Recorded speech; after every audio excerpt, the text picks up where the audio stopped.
ये 20 kV के injector है, ठीक है। ये काम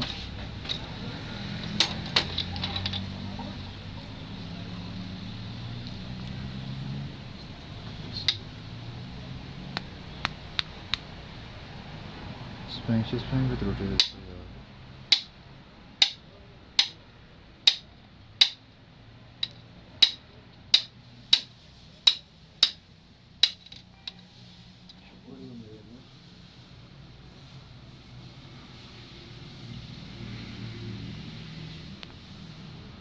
चेंज करनी पड़ेगी, ठीक है। ये लगाएगी 20 kV।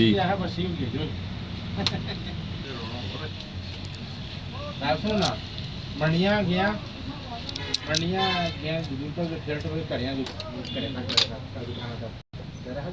आए हैं मुड़ के उसके बाद करूं वो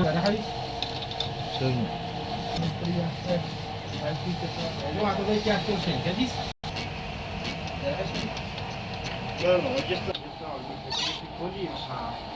130 प्रेशर है इसका, 130। ये भी सारी चेक करेंगे, ठीक है। फिर इसका पंप है, ये भी चेक करेंगे।